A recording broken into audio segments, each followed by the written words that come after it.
Aloha everyone, welcome to this joint public hearing for the committees on labor, culture and the arts and the Committee on Health. Today is Wednesday, February 17th, 2021. It's 1 p.m.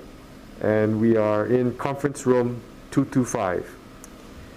This meeting, including the audio and video of remote participants, is being streamed live on YouTube. You will find links to viewing options for all Senate meetings on the live and on-demand video page of the legislature's website. In the unlikely event that we have to abruptly end this hearing due to major technical difficulties, the committee will reconvene to discuss any outstanding business at 4 p.m. today in room 225. We do have a deadline that is tomorrow, and so it'll be very difficult for us to, I guess, reconvene tomorrow because we don't have any hearing slots. So we'll try, if we do get cut off, we'll try to get back and be on at 4 p.m. later today. Let's see. If you would like to submit testimony, you may do so on the legislative website until midnight tonight. So we have one bill before us. This is Senate Bill 64. It's relating to medical cannabis. It prohibits an employer from discriminating against a person in hiring, termination, or term or condition of employment based on the person's status as a medical cannabis cardholder under certain conditions. And it also specifies that an employer may use a fit-for-duty test as a tool for medical cannabis qualifying patients in potentially dangerous occupations. It also exempts certain occupations. We have a number of testifiers today, so we'll begin with the Department of Health.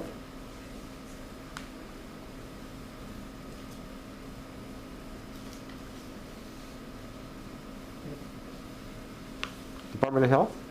Yeah, okay. Hello? Hello, go ahead. Oh, hi.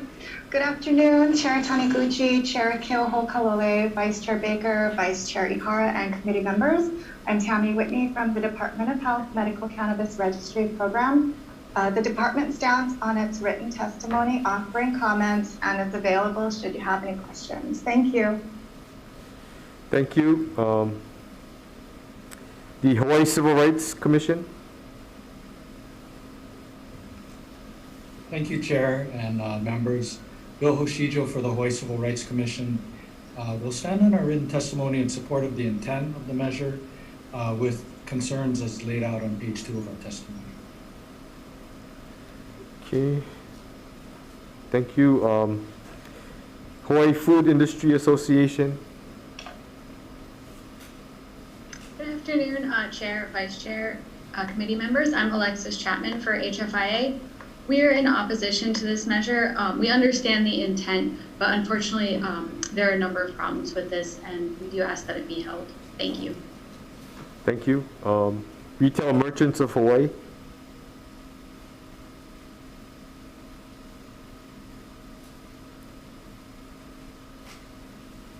Are they on? Sorry, they're not on. Okay. Drug Policy Forum of Hawaii.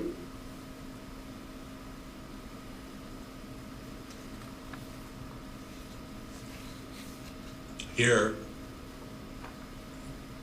Okay.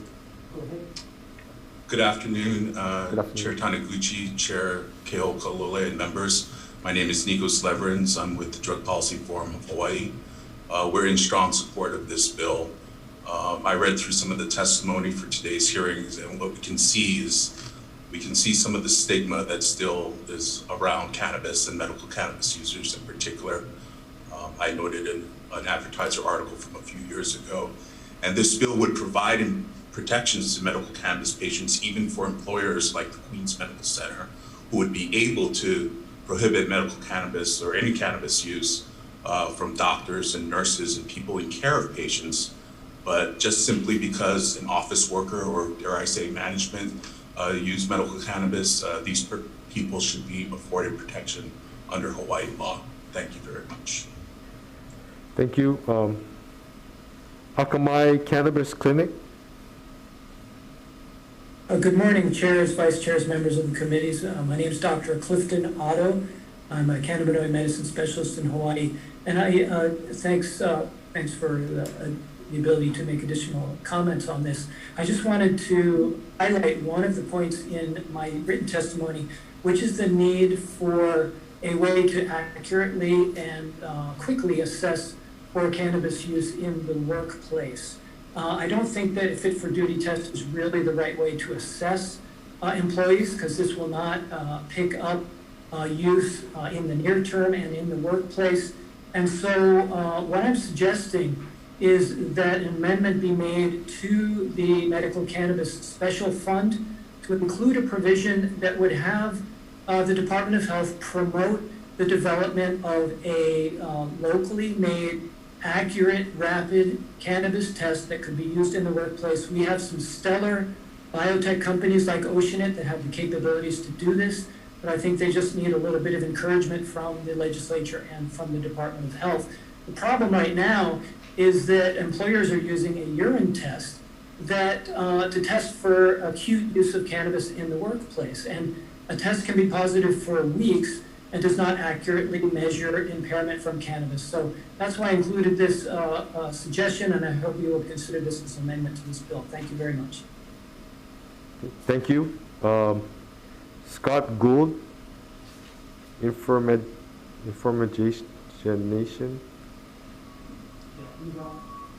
Hello, honorable chairs and vice chairs. Thank you very much for having me here today, and thank you for taking up this important issue. I'd like to especially give a mahalo nui loa to Senator Baker for her efforts on this.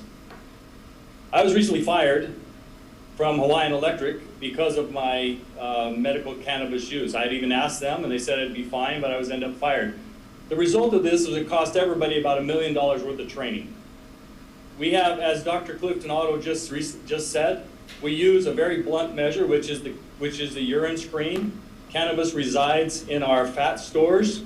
I only use at night, never at work, never before work or during work, but it cost me my job. I am opposed to this bill because it has, again, a blunt measure to evaluate people. As I wrote in my testimony, in Section 9, subsection D, public utilities such as electrical, power grid, or water source professionals would be banned, would be exempt from these protections. In practice, this would prohibit Hawaiian Electric Industries CEO and President Connie Lau from using medical cannabis if she contracts cancer. Hawaiian Electric Company CEO and President Scott Sue would be denied medical cannabis authorization for severe pain caused by arthritis. There are devices such as Hound Labs has produced, which is a breathalyzer.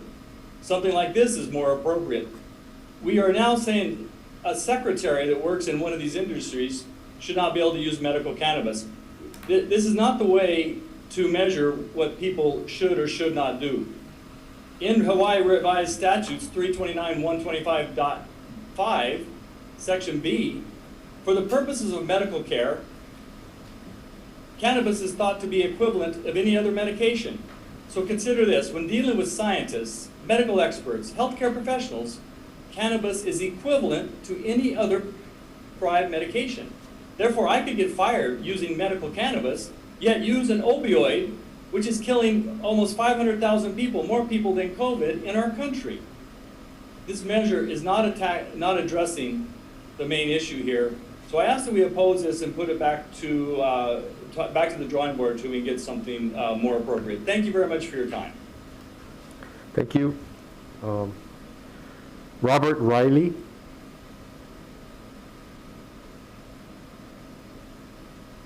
I believe they're not present, sir. Senator. Okay. I believe that's all the approved testifiers that we have on Zoom. So with that, I will open up the hearing to questions from members of both committees. Any questions?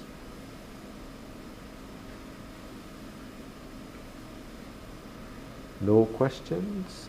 Senator, okay, I think there are no questions. Okay. Shall we go into our breakout room? Okay, I'll put you in the breakout room now. Thank you.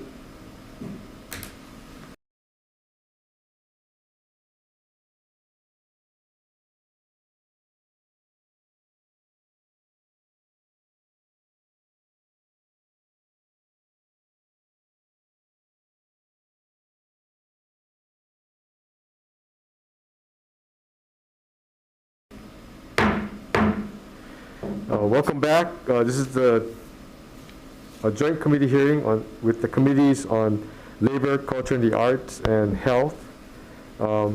This is our 1 p.m. hearing. We have heard the testimony and are going into decision making. I guess both chairs have kind of conferred, and we will make the following recommendation. Both chairs recommend that we pass with amendments. We'll delete the phrase, quote, or in a potentially dangerous occupation on page 4, lines 16 through 17. We'll delete the exemption for employer workers' comp liability in subsection E on page 5, lines 6 through 10. We'll delete employees who operate or control machinery, power equipment, or motor vehicles from the list of exempt occupations. We'll defect the date to July 1st, 2050. And I guess we'll include in the committee report our thoughts about possibly deleting the provision for use of the fit for duty test for potentially dangerous occupations. And I guess we'll retain it and retain that provision and ask that the Committee on Judiciary take a look at it and maybe refine it for us. We'll also make technical non-substantive amendments. Any discussion? If not, Senator, for the Committee on Labor, Senator Ihara. For the Committee on Labor, we're voting on the Chair's recommendation to pass Senate Bill 64 with amendments. Chair Taniguchi. Aye. Vice Chair votes aye. Senator Chang. Aye. Senator Keohokalole. Aye. Senator Favela. Aye. The recommendation is adopted. Thank you. Okay, for the Health Committee, same recommendation. Vice Chair, Senate Bill 64, passing with amendments. Chair votes aye. Chair votes aye. Vice Chair votes aye. Senator Moriwaki. Excuse. Senator San Buenaventura. She's here. Aye. Senator Favela. Aye. Moriwaki is here. I'm here. Aye. Okay, thank you. Chair, your recommendation is adopted, 5 ayes. Thank you. Thank you. So we'll recess.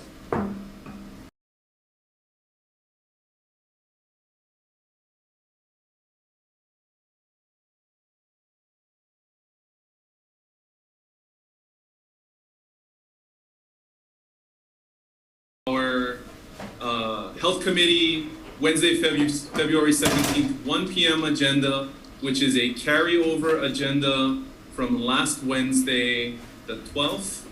We are going to take testimony on SB 618 related to parentage, because we had some individuals who indicated that they wanted to testify live, and because of time constraints, we were not able to accept them. So I'd like to thank them very much for being amenable to this whole process that we're trying for the first time this year, and for agreeing to come back on. So we're going to receive testimony on SB 618 and then recess to vote out that agenda so that we can make sure all of the bills on this agenda move out. And then just to note, because it is past 116, we will also vote on SB 602, which is the PBM bill, and then hear testimony on the final 3 items on the 1:05 p.m. agenda. Any questions, members? Okay, seeing none, I'd like to welcome Talia Schwartz.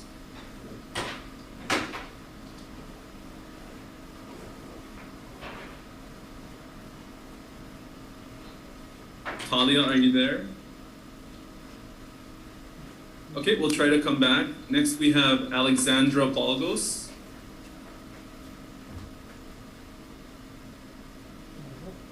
Hi. Please go ahead. Thank you. Aloha. Thank you, Chair Keohokalole and Vice Chair Baker and esteemed members of the committee for this opportunity to testify in strong support for SB 618. It's unacceptable that parents who don't fit the cis heteronormative family ideal of a woman and a man are forced into a lengthy, complicated, and expensive process of adoption in order to establish parental rights to their child. As a non-binary person with a non-binary partner, I don't look forward to having to navigate this process for if and when we do decide to have a child. We can't afford lawyers or adoption fees, but that shouldn't mean that my co-parent would have to go through a whole expensive process in order to be recognized as the parent of my child. So the law as it is written now is antiquated, flawed, and sends a message to the entire LGBTQ community that the state doesn't believe in their right to parenthood. Gender identity and marital status shouldn't bar people from being recognized as parents. So we demand an end to queer parent penalties and look forward to the just and equitable future for the queer community should this measure be passed. Thank you for your part in establishing that queer-friendly future for Hawai'i. And I appreciate this opportunity to present testimony. So mahalo for your dedication to LGBTQ plus rights in Hawai'i. And that's all I have. Thank you. Alexandra, thank you, and thank you again for coming back on with us. Next we have Jasmine Pontilas Dave, I think. I'm guessing. Hi, my name is Jasmine Pontilas Dave. Chair Keohokalole, Vice Chair Baker, members of the committee. Thank you for the opportunity to present testimony on SB 618. I'd like to stand on my written testimony in strong support of this measure and briefly highlight certain points. First, children deserve the right to be supported legally and to have their parents legally recognized. No child should automatically inherit the unjust discrimination leveled against their parents, but children born to queer parents are being punished by the homophobia that persists within the law, a concept which newborns are not even capable of understanding or opting into, and this must end. We are trying to help the paternity statute catch up to the rest of the law. The law already recognizes that there can be two parents of the same gender or of any gender identity. The rest of family law is more inclusive than this section, and we are merely trying to catch up with that progress. This amendment is simply widening the door to allow parents that fall outside of the Western, cis heteronormative concept of a relationship the ability to parent their own child. The VEP is an expedited path for parents who have made a decision that they will be parents together. This bill proposes that this convenient path should be accessible to all families, regardless of the gender of the parents. This law is not new, nor is it groundbreaking. Other states have contemplated and adopted this, including California. For a nuanced and powerful understanding of how this applies to the specific cultural context of Hawai'i, I urge everyone listening today to go back to the HTH hearing reported at 1 p.m. on Friday, February 12th, and watch the incredible testimony of the last person to speak, Dr. Hailey Osorio. Thank you so much. Thank you very much. Next we have Ihilani Lasconia. Aloha, Chair Keohokalole, Vice Chair Baker, and esteemed members of the Senate Committee on Health. My name is Ihilani Lasconia, and I strongly support Senate Bill 618. Senate Bill 618 amends the unconstitutional restriction on the rights of LGBTQ+ people and opens the voluntary establishment of parenthood to all partners of birthing persons regardless of their gender identity or biological contribution to the child. The settler state has already made strides for gender-inclusive language in several policies.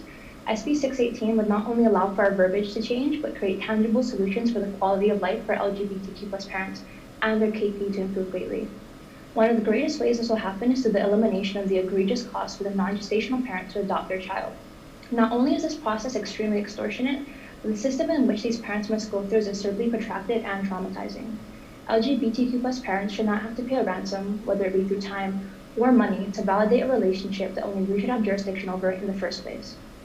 Furthermore, LGBTQ+ families are not afforded the many privileges that heteronormative families receive. One of these privileges not ever being questioned about who the non-gestational parent is. Imagine how absurd it would be to make every assumed biological father in a heteronormative relationship take a paternity test prior to be listed on the child's birth certificate. The process in which LGBTQ plus parents must go through today is far more ignominious than that. The precedent set by Senate Bill 618 would not be one of LGBTQ plus parents getting more, contrary to that assumption, which is rooted in queerphobia. Similar to the legalization of LGBTQ plus marriage, it has never been about more. The precedent is equality extended not just to LGBTQ plus couples, but the families we create. We're asking to be equal, we're asking to be seen, we are asking to be recognized in spaces that have rendered us invisible through the policies that reward heteronormativity and punish anyone who exists outside of it. Queer families have existed for centuries, we always will. Now we are asking for this existence to be reaffirmed and for families to be protected. Parentage is sacred, LGBTQ plus parents are under threat to this sanctity. The trivializing and belittlement of LGBTQ plus families and the right to establish parentage is, which is why I strongly encourage your support for Senate Bill 618. Mahalo for your dedication to LGBTQ plus rights in Hawaii and the opportunity to testify. Mahalo. Thank you very much. Is Talia Schwartz on the call? I'd like to allow her to testify if she is. Okay. I guess members, are there any questions for our three testifiers? Okay, seeing none, we are going to recess for decision making.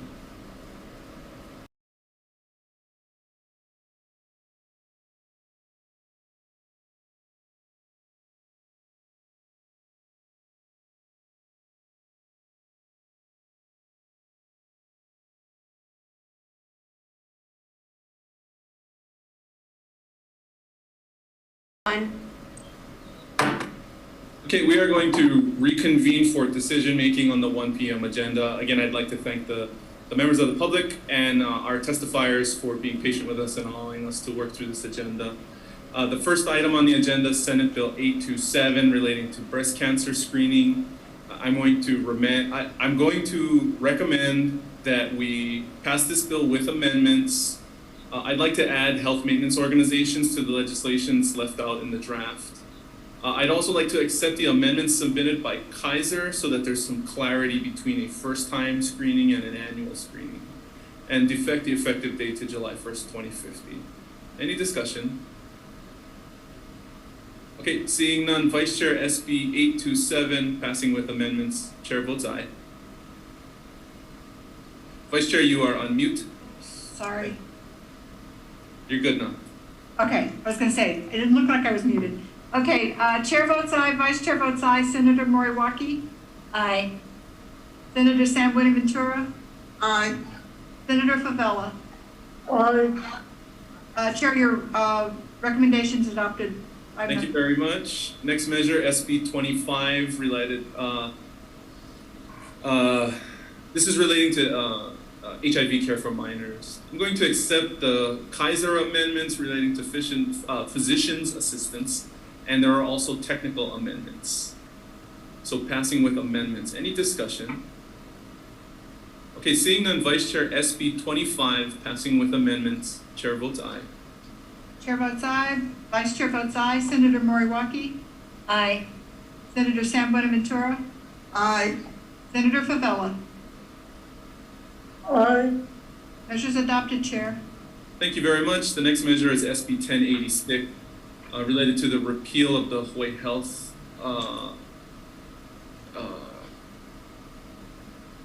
Authority. There are no fiscal implications to this bill, and there was a significant amount of opposition, so I'm going to recommend that we defer this measure. The next measure, SB 279, related to the legal age of marriage. I appreciate the dialogue that we had with the testifiers. Certainly a serious issue. After conferring with the members, I'm going to recommend that we strike the language of the bill and instead add a clause in HRS 572-1 subsection 2, providing that in the event that a marriage takes place or is a marriage license is applied for, where the difference in ages between a minor and a proposed spouse is more than 5 years, that the Department of Human Services Child Protective Services branch shall investigate and report to the family court before any marriage in this chapter is granted. And then technical amendments to the bill. Members, any discussion? Which bill is that? This is SB 279. Okay, got it. Okay, seeing none, Vice Chair, SB 279 passing with amendments. Chair votes aye. Chair votes aye. Vice Chair votes aye. Senator Moriwaki? Aye. Senator Sam Buenaventura? Aye. Senator Favela? Aye. Measures adopted, Chair. Thank you very much. The next measure, SB 732, related to the nonviolent pilot project. You know, after hearing the testimony of the Department of Health and the work that is already underway associated with this approach, I'm going to recommend that we amend this bill and turn it into a study by the Legislative Reference Bureau on the current status of the Department of Health, Behavioral Health Administration CARES framework. Any discussion? Okay, seeing none, Vice Chair, SB 732, passing with amendments. Chair votes aye. Chair votes aye. Vice Chair votes aye. Senator Moriwaki? Aye. Senator San Buenaventura? Aye. Senator Favela? Aye. Thank you. Chair, your recommendation is adopted. Thank you very much. Next measure, SB 975, related to audits, pharmacy benefit managers. I'm going to recommend that we make the following changes. We're going to strike section 2B, related to the 2-week notice. Strike section 2D, related to the annual audit limit. And strike section 2E, related to the time period for the audit. I'm also going to recommend that we defect the effective date on this measure to July 1st, 2050. Any discussion? Okay, seeing none, Vice Chair, SB 975, passing with amendments. Chair votes aye. Chair votes aye. Vice Chair votes aye. Senator Moriwaki? Aye. Senator Sam Buenaventura? Aye. Senator Favela? Aye. Chair, your recommendation's been adopted. Thank you very much. And the last measure on this agenda, SB 618, related to parentage. I'm going to recommend that we move this measure with amendments, 3 amendments. The first is to amend the definition of gestational parent to just simply say the individual who gives birth to the child. Also, amend the definition of non-gestational parent to mean an individual of any gender identity who establishes their co-parentage of the child with the consent of the gestational parent. And finally, amend section 2's references to non-gestational parent to include, to say non-gestational parent or parents. So that section refers to the process of non-gestational parents actually obtaining recognition of parentage. And so that's intended to address the issue of same-sex male couples who, to make sure that both fathers can attain parentage, which I think is the intent of the bill. I'm also going to recommend that we, oh, you know what? Actually, we'll keep the date good on this one and keep it moving to judiciary for them to consider. Members, any discussion? Okay, seeing none, Vice Chair, SB 618, passing with amendments. Chair votes aye. Chair votes aye. Vice Chair votes aye. Senator Moriwaki? Aye. Senator San Buenaventura? Aye. Senator Favela? Aye with reservations. Okay. Chair, your recommendations are adopted. 4 ayes, 1 with reservations. Thank you very much. We're now going to move to the 1:16 p.m. decision making on SB 602, which is the Pharmacy Benefit Managers Bill. While you look it up, I'm going to run through the amendments. The intent here is to clean up the sections related to transparency and keep this bill moving.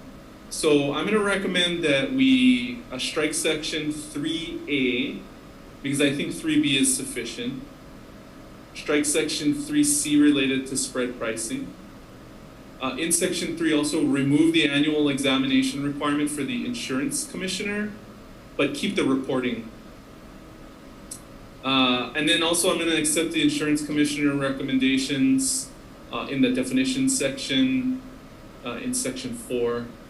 So that relates to the definition of rural, striking amendments to the definition of pharmacy benefit manager, and omitting the deletion of the HMO in the definition of a covered entity. In sections 5, 6, and 7, I'm going to recommend that we blank out the proposed fee and penalty increases and leave them to WHAM. And in section 7, strike amendments making the penalty cumulative. There are also technical amendments, and I recommend we defect the effective date on this measure to July 1st, 2015. Chair, Yes. you're talking about 602, SB 602? Yes. It does not go to WHAM unless it's gotten re-referred. Oh, I'm sorry. I'm sorry. I made a mistake on that. This actually goes to the Consumer Committee. Right? Yeah. That's right. Goes to your vice chair. I'm going too fast. I don't want to run out of time. So that we can move this on to the Vice Chair's Committee. Okay. Members, any discussion? Okay, seeing none, Vice Chair, SB 602 passing with amendments, Chair votes aye. Chair votes aye, Vice Chair votes aye, Senator Moriwaki. Aye. Senator San Buenaventura. Aye. Senator Favela. Measures adopted, Chair. Thank you very much. So, yeah, thank you very much for that. We will move to the 1:05 p.m. agenda now. The first item up is SB 858 related to community health workers. This requires the Department of Health to establish a certification process, oversight board, and reimbursement process for services performed by community health workers. It also requires the Department of Health, supported by a task force of stakeholders, to provide a report to the legislature no later than 20 days prior to the start of the 2022 legislative session. First up, we have the Department of Health in opposition. Thank you, Chair Kalova. I'm sorry. That's really bad. Okay, let me start over again. Thank you, Chair and Vice Chair. I'm Lola Irvin with the Department of Health on behalf of Director Char. The department respectfully opposes SB 858. And while we support the intent, the department's budget cannot support the increased personnel and operational costs at this time. It does conflict with the governor's executive plan and budget request. Now, in terms of supporting the intent, the programs across the Department of Health are actually working with the community health workers and recognize their important role that they play, especially during the pandemic. And so we are working with stakeholders to formalize their CHW certification and to expand CHW training. So we do work with the community oncologists across the state in supporting the training. And we actually are working on developing the reimbursement process to sustain their capacity. So thank you, Chair Kalole, and thank you, Vice Chair Baker, for the opportunity to provide testimony. Thank you, Lola. Next, we have the Hawaii Public Health Institute with comments. Aloha, Chair, Vice Chair, members of the committee. Jalen Murakami with Hawaii Public Health Institute. We stand on our written testimony providing comments. Thank you. Thank you very much. Next, we have Hui Malama Pono Hawaii Foundation in support.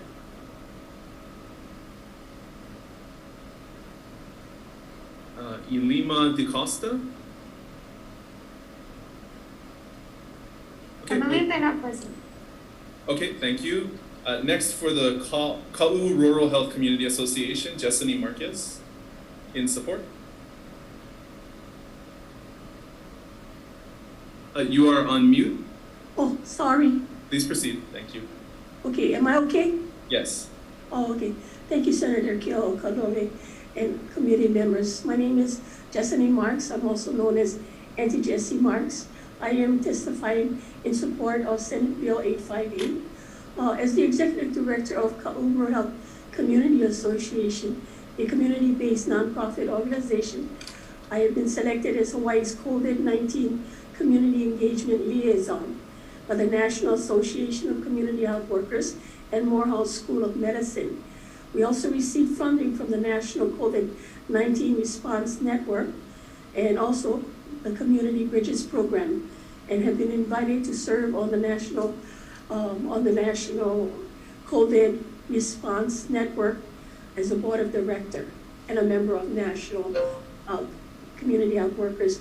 Ka'u Health also received funding from University of Hawaii, JABSOM, Hawaii Studies, the Ulu Network project to promote COVID-19 vaccine education and information forums and community outreach. We also serve on the Papa'olalokahi's COVID-19 3R committee and has been subcontracted by UH Manoa Jabson, Bristol Myers Squibb Foundation's telehealth project on Pacific Islanders living in Ka'u in Ocean View. In 2017, Ka'u Health established a pilot community health workers program and graduated 10 adults, of which some were employed at Okutsu Veterans Home in Hilo, Ka'u Hospital Rural Health Clinic, Bay Clinic, became caregivers of Kupuna, and continued their education at the University of Hawaii, Hawaii Community College Associate Program, and practical nursing programs. In 2020, there were 8 students enrolled at the University of Hawaii Community College in Kapiolani, as well as the Maui Community College Community Health Worker Certification Program that was funded by the Department of Health and Papa'olalokahi, of which 5 were from Ka'u. Ka'u Health Community Association strategy has been to grow our own workforce for community health workers and build a health career pathway network to serve our rural underserved community. Ka'u Health Community Association Board of Directors, staff, and community health workers and members support Senate Bill 858 because it acknowledges community health workers. And also the proposal is to establish a certification process, an oversight board, and reimbursement process for services. Can you conclude your remarks? Yeah, thank you for allowing us to testify. And we urge you to support this. Thank you. Thank you very much. Next we have Stacen Sakuma. Not present, Senator. In support, thank you. Dr. Ricardo Custodio, in support. Not present. Crystalline Gascon, in support. Not present. We also have late testimony from Riza Salmo and Daniel Mokiao. Okay, that's all the testimony from individuals who indicated they would be present on the conference. Is there anyone else who would like to testify on this measure? Okay, seeing none, I'd like to note the submitted written testimony from the Hawaii Primary Care Association offering comments. Liliana Napoleon, Adrian Dillard from Kulanona Po'e Hawaii o Papakolea Kewalo and Kalawahine in support. And supporting testimony from Chantel Keli'iho'omalu, Rikse Zhang, Puni Kekaoha, and Michelle Pang. And opposition testimony from Claudia Hartz. And comments from Tatine Sentel. Members, any questions? Okay, seeing none, we're going to move to the next measure on the agenda, SB 1298, relating to glass containers. This increases the advanced disposal fee collected on glass containers to 5 cents. It also removes the exemption for glass deposit beverage containers. First testifier, Department of Health, in support.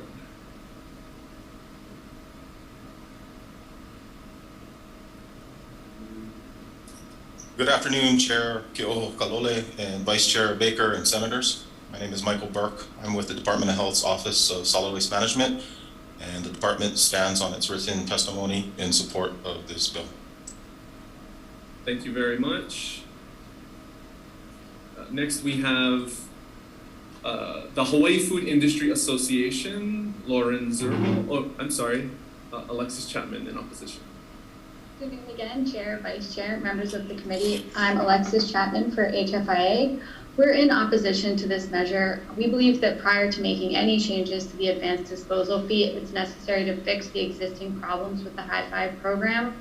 Unfortunately, the High Five program has failed multiple audits. Details are provided in our written testimony. Increasing the fee means asking Hawaii consumers to contribute more of their hard-earned money to High Five, which is an unfair request given the current state of the program. We ask that this measure be held, and we thank you for the opportunity to testify. Okay, thank you very much. Next, we have testifying for the Wine Institute, Louis Salaveria in opposition. Good afternoon, Chair Keohokalole, Vice Chair Baker, Louis Salaveria on behalf of the Wine Institute. You have our written testimony. We will stand in our testimony in opposition. Thank you. Thank you very much. That's all the submitted testimony we have on this measure from individuals who indicated they would be present. Did I miss anyone? Okay, seeing none, I'd like to note the opposition testimony, the written opposition testimony of the Chamber of Commerce Hawaii, the Glass Packaging Institute, and the Hawaii Liquor Wholesalers Association. There are also 50 individual members of the public who submitted written testimony in support. Members, any questions? Senator San Buenaventura. Thank you. For Department of Health. Are you there, Department of Health? Yes, ma'am, I'm here. Okay, aloha. So it seems to me that this is you folks' bill. As stated by some of the testifiers, and my memory is the last audit on the High Five program was very critical of the of how we run it. How do you propose, I mean, if we pass this bill, I don't see how we're gonna be able to fix the systemic problems with this bill on the High Five collection and reimbursement.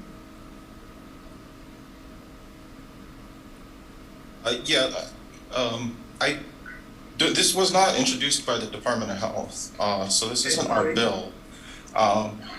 But there's a difference in programs. The High Five program, as you mentioned and was presented in testimony, does have some problems and was audited, and we are working to address that. This bill is to increase the fee on glass, the glass deposit fund. This is a separate program from the High Five program.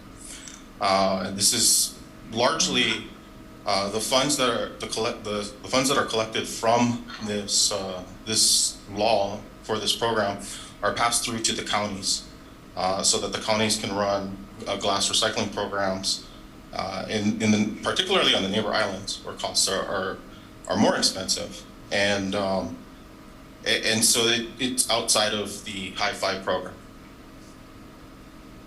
Okay. Sorry, thank you. No problem. Thank you. Any other questions?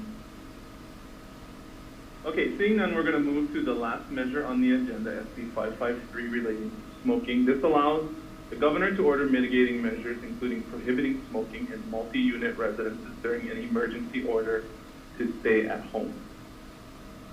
First up, we have the Department of Health offering comments. Thank you, Chair Keohokalole and Vice Chair Baker and members of the committee. So the Department of Health offers comments on SB 553. We do acknowledge in our testimony that from 2017 to 2019, 51% of the complaints received in the department was about secondhand smoke. And that then in 2020, that rose to 73% of the complaints were received. We also want to balance the approach, and knowing that the pandemic is emotionally and mentally hard for people. And so for the people who are smoking and who are addicted to nicotine products, we have enhanced actually the services for the Hawaii Tobacco Quit Line. And we are also promoting the services and increased our messaging and communication so people will know the services are available for them. So we are actually supporting people who are looking for long-term solutions, and so we are here for them. So we thank you so much for the opportunity to provide comments. Thank you, Lola. Next, we have Luke Myers, Haima, with comments. Chair, good afternoon. My name is Luke Myers. I'm the administrator of the Hawaii Emergency Management Agency. Haima stands on our testimony for Senate Bill 553 offering comments. We are available for the discussion as necessary. Thank you. Thank you very much. In opposition, next, Philip Nerney. Thank you, Chair, Vice Chair, and committee members. My name is Philip Nerney. I'm testifying on behalf of the Community Associations Institute, which stands on its written testimony in opposition. Thank you very much, Mr. Nerney. Next up, in support, we have the Hawaii Public Health Institute. Aloha, Chair, Vice Chair, members of the committee. The Coalition for Tobacco-Free Hawaii, a program of Hawaii Public Health Institute, appreciates the opportunity to testify in support of SB 553. Like the Department of Health, we've noticed an uptick in complaints about secondhand smoke drifting into homes, especially in multi-unit housing where up to 65% of the air is shared. You know, people are spending a lot more time at home, you know, as they work from home, learn from home. And, you know, these people are suffering in their homes with very little recourse, and really the only way to stop the exposure to secondhand smoke is to stop the smoke itself. So the coalition is supporting all efforts that will protect people from secondhand smoke, as we believe everyone has a right to clean air. Thank you for the opportunity to testify in support. Thank you very much. That's all the testimony we received from individuals who indicated they would be present. Did I miss anyone on the conference? Okay, seeing none, I'd like to note the written submitted testimony in opposition to this measure from Associa Richard Emery. Also in opposition, we have R. Larry McGuire, Lavani Loma, Brian Santiago, Nicholas Winters, and late opposition testimony of Michael Zeiner from the Hawaii Smokers Alliance and Corey Falk. We also have testimony, written testimony in support from the Hawaii Disability Rights Center, Yulia Muschenko, Christine Oman, Mary Santa Maria, Adeline Porter, Brian Mee, John Tomoso, Ian Chun, Nancy Masuda, and late testimony from B.A. McClintock. Members, are there any questions? Okay, seeing none, I'm inclined to go right into decision making unless there's anyone who wants to go into recess. Okay, seeing none, let's move into decision making. The first measure, SB 858, related to community health workers. And after reviewing the testimony, I'm going to recommend that we remove the certification process. I don't think it's quite ready yet, but keep the task force. There are also technical amendments to the bill. Any discussion? Okay, seeing none, Vice Chair, SB 858, passing with amendments. Chair votes aye. Chair votes aye. Vice Chair votes aye. Senator Moriwaki? Aye. Senator Sam Buenaventura? Aye. Senator Favela? Aye. Chair, your recommendation is adopted. Thank you very much. The next measure, SB 1289, relating to glass containers. So after conferring with the author of the bill, I'm going to recommend that we unstrike the exemption for glass deposit beverage containers and blank out the fee amount and defect the effective date to July 1st, 2050. Any discussion? Okay, seeing none, Vice Chair, SB 1298, passing with amendments.